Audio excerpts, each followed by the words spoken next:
Hey everyone, it's Anthony Allen Ramos. Okay, you all know and love Matt Rogers from Fire Island, and of course, the podcast Las Culturistas with Bowen Yang. And guess what?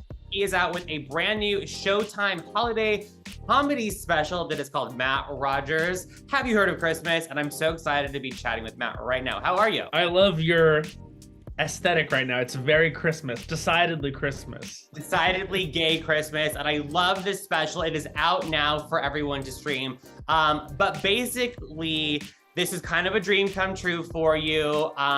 It is all of the things, and it's kind of like you are putting yourself out there to kind of be crowned the Prince of Christmas, very much a la Mariah Carey as the Queen of Christmas.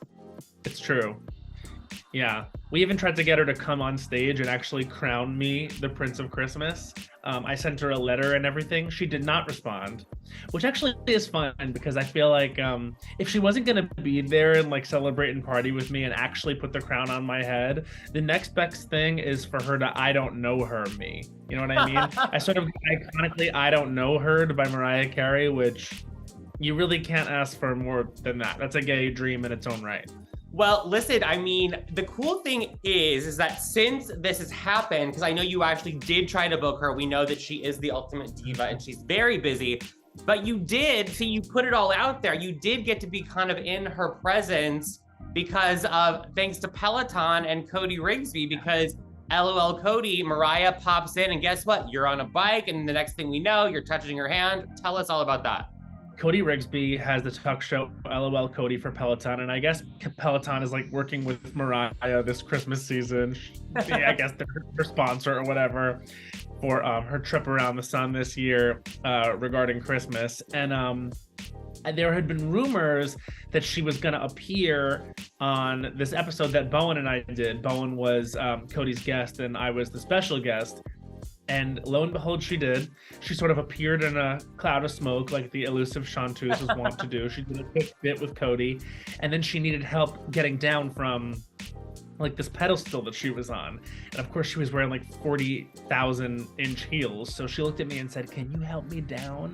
And so I snapped out of that bike so fast, I almost broke my legs doing it. But I went over there and I like got to touch her glorious diva hand with my sweaty little gay Peloton hand, and I led her over to safety. And yeah, it was one of the most incredible moments of my life. It's something I'll never forget. And she even looked around. She turned around when she was leaving and she said, "Matt, love you." Because I guess like maybe someone on her team said, just so you know, that's a real genuine lamb that's there struggling on the bike.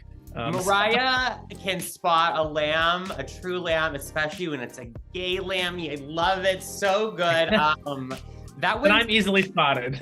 I love it. And you got to be, you know, a part of that with Bowen.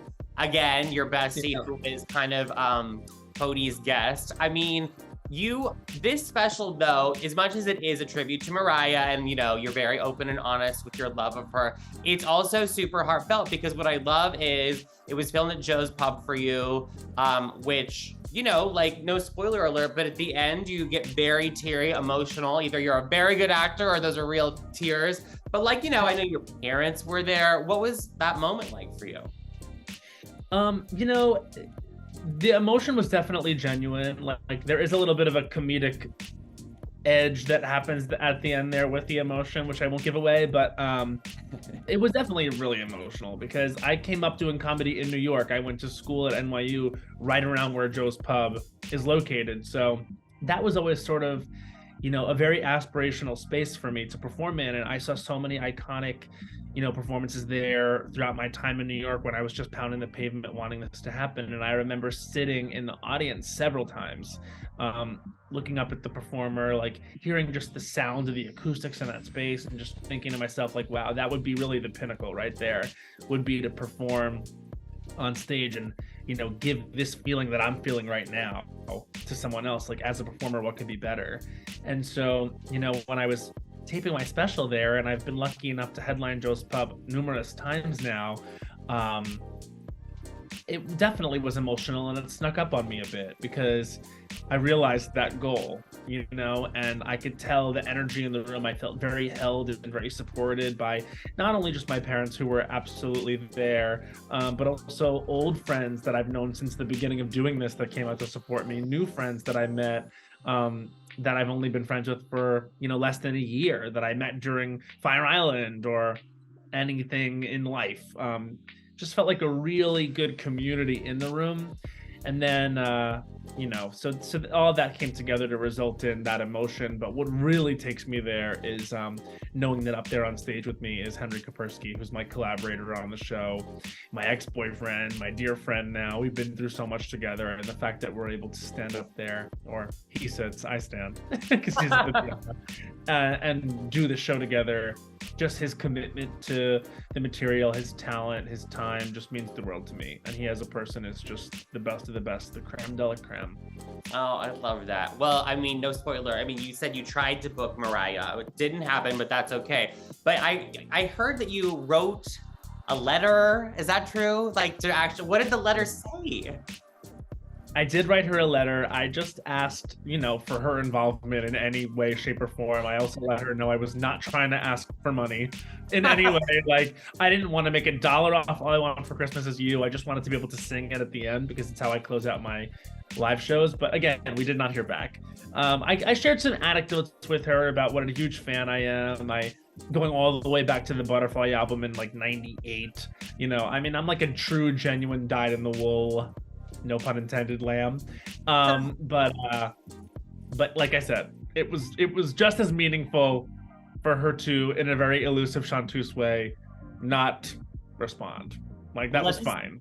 Let's imagine it. Mariah, sometimes she likes to go to Aspen for the holidays. Let's just imagine she's by a fireplace. She puts the TV on, and Matt Rogers' Have You Heard of Christmas is on, and she's sitting there with her bubbly and a beautiful, expensive rug. What do you hope that she takes away from this special?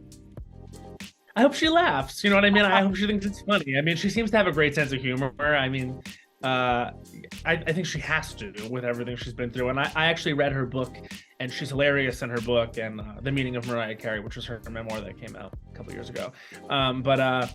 Yeah, I mean, I would just want her to laugh and enjoy it, and I would really hope that she understands that, the way that I'm, in reverence to her and the entire special is a very real thing. Like, I am truly president of the Lamely, and I hope that she's able to hear the influence that she's had on me in, let's say, The Hottest Female Up in Whoville, which is the song I wrote, from her perspective, if she were going to write a song for Martha May Whovier and the Grinch.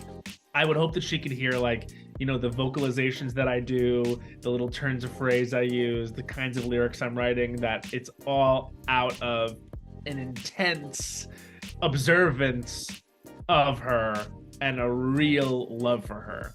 So I hope that she can recognize that, and, like I said, I hope she has a good time watching it. Oh, I bet she will.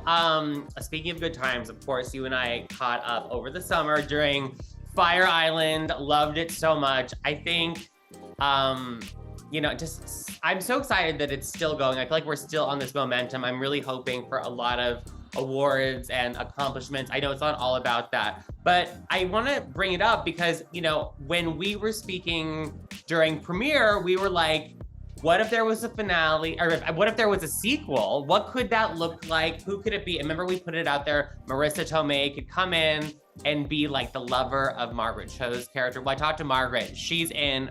What is your reaction to that?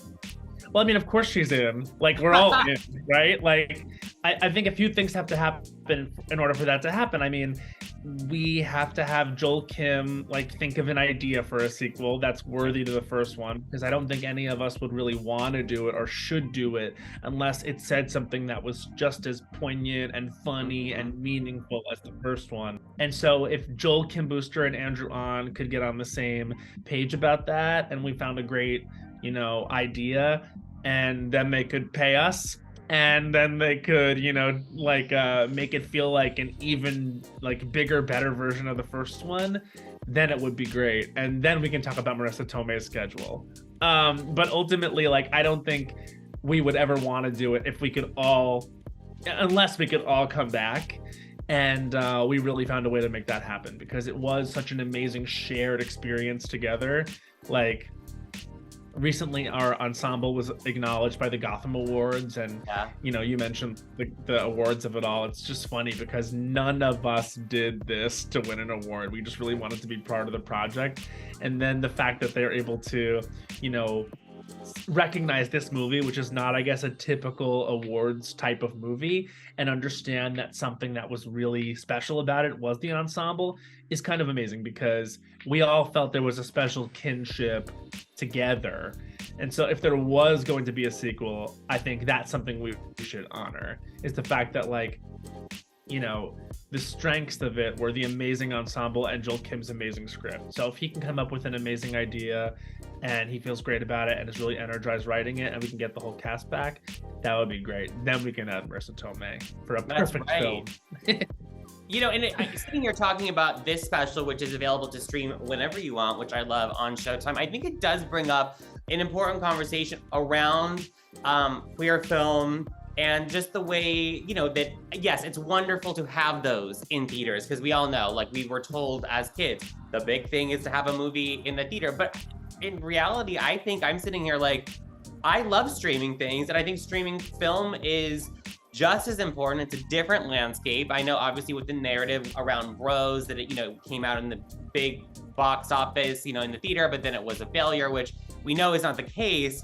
What's your take on that? Because I think it is an important conversation that we need to have. Well, I think it's really interesting when you take into account this idea that, like, Bros quote unquote failed. It's right. Like, we have to zoom out from that, because I'll just be real with you. Like, I've seen 2 movies in the last few days because I'm on the road touring with the show, and so I have some free time. I saw The Fabelmans and I saw She Said. I was the only person in the theater for both of them. So what I would say to this idea that, like, Bros quote unquote failed is that it's a very hard time for all movies that are not these big tentpole Marvel type huge films or sequels, right? Because you have to think about so many reasons: the ticket prices, the pandemic, you know, the fact that the landscape is totally different when it comes to seeing movies in a theater as opposed to 4 years ago, 5 years ago.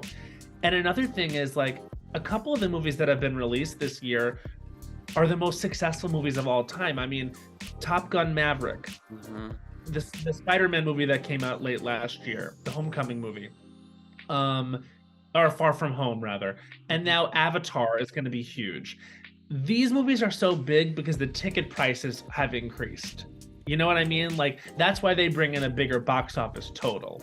So understand that we're in a time now where people are worried about the pandemic still, even if you watching this or listening to this are not. People are. You know, it's more difficult to get excited about going to the theater when there is so much to stream at home. So you have the option to be watching quality stuff in your own home.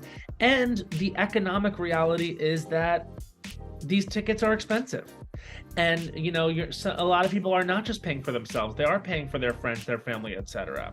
So it's a hard time for movies in general. So what I want to sort of try and zoom out and drift away from is this idea that, like, a queer film failed, and right, just that it's a really hard time for movies in general. And I also want to say, you know, when I was watching She Said last night, 2 of the trailers right in a row were Spoiler Alert and Knock at the Cabin. And not only are those films, which are, you know, the stories of gay couples, but all of the lead roles are played by actual gay actors. You know, Ben Aldridge booked both. We love that. And then there's Jonathan Groff and Jim Parsons, who are both, like, you know, not for nothing, but sort of icons at this point. Like, they've been doing the work for such a long time. So this idea that, like, queer art is failing because Bros did not succeed at the box office, where everything is flopping unless you're a high ticket item that you absolutely must go see in the theater. I just think we as a community are too intelligent to have an unintelligent conversation about that. You know what I mean? It's just not true. Like this, I can tell you as someone who makes queer art, tries to sell queer art, and then markets queer art, that this would not have been happening 5 years ago. Like, and it will continue to happen. So I don't want to be fatalistic or negative about it, because I also think that would be giving into, you know, I think a segment of queer media and queer social media that just wants to be negative, because I think there is a hesitancy about being perceived and about being represented by these, you know, big pieces of media, because we haven't been before. And I think that it's not out of the question to respond to that by being afraid and by being negative and just wanting to live in the world where we are underrepresented or not represented at all, because we're anxious about what that representation will be, or if it's going to be, you know, gotten right. So what I would say is that I've never been more excited or felt like there was more opportunity than there is now for everyone. And, you know, Fire Island being a huge success, and, you know, the way that my special is being received, and the way that I know so much other queer art is being received online, streaming, etc., means that there's a lot of positive. And so ending the year, I know it's been a bumpy road when it comes to the perception of how queer art is doing, but I feel very optimistic, and I think we all should. Yeah, and listen, like with Fire Island, I know how many people in my community loved it, but I know a lot of people that just watched it who were straight and they didn't necessarily even really know what it was, but they loved it because it was a great, funny movie, and it was available on streaming. I'm excited for us to just be. You know what I mean? I'm excited for us to just be out there in the world and in art and in entertainment the way that we are out here in the world in general. You know what I mean? Like, I understand that there's a lot that goes into selling something and marketing something, and you want to make sure that people hear that they're going to be represented by something. But, you know, I wonder if, like, we haven't tried enough, or should try in the future, just selling things based on the quality of what is happening, and also understanding the reality of the industry a little bit better now that we've seen it and are actively attempting to get people out to see these types of things and stream these types of things. So there's so much to be learned, and that's a good thing, because the fact that we have things to learn means we were given these opportunities, and we're not without them going forward. The industry is just in a weird place, which is, you know, a weird thing to say, and I get that not everyone might understand that, but it's just in a weird place. It is a weird place, but I do have to think, I mean, what a year for you. I think with Fire Island, big movie success, and now this special and a million other things, obviously the podcast, you know, like, I know you were always in a place of gratitude, because like you had said, you know, you came and started to try and, you know, make it in 2008, you know, here we are, it's 2022. You know, do you feel like at all, like with anyone that ever told you, like, you know what, like, you should try a different career because the business is so hard, or you're not gonna make it? Like, do you have any thoughts on that? You want to be like, tell someone to go F themselves now? You know what? If there was ever anyone that said anything like that, like, I either luckily have not internalized it too much or just didn't hear them. I think that what I would say to people who, you know, are sensitive to other people's opinions, etc. I know that the social media of it all, it's really the Wild West out there. People on Twitter and Instagram and, you know, in the comments section, wherever it may be, can say some crazy things.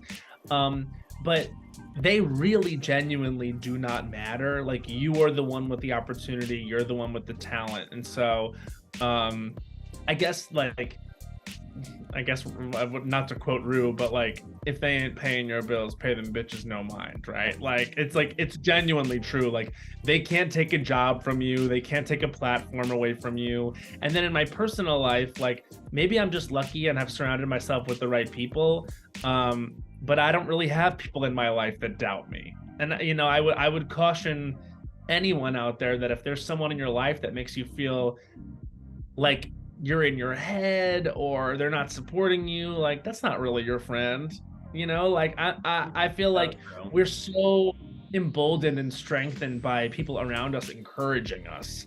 And I also think, like, if you are letting what someone else says about you really get you down, or if you are that person who's discouraging someone else, like that probably has something to do with what you have not dealt with, and way less about what the other person should or should not be doing. Like, keep your eyes on your own paper and just be supportive and loving. And I really think, just from experience, that's made me so much happier. I think it will make you happier.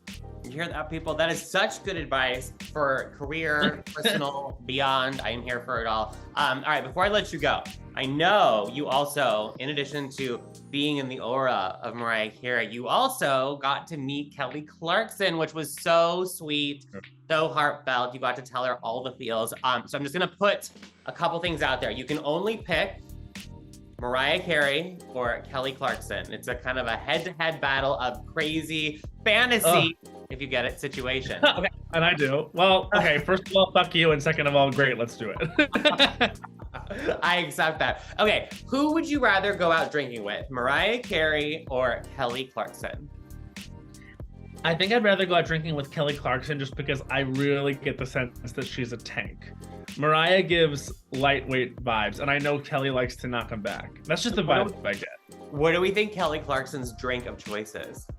Well, I know she loves red wine, but I bet she'd take shots. I bet Kelly does not discriminate.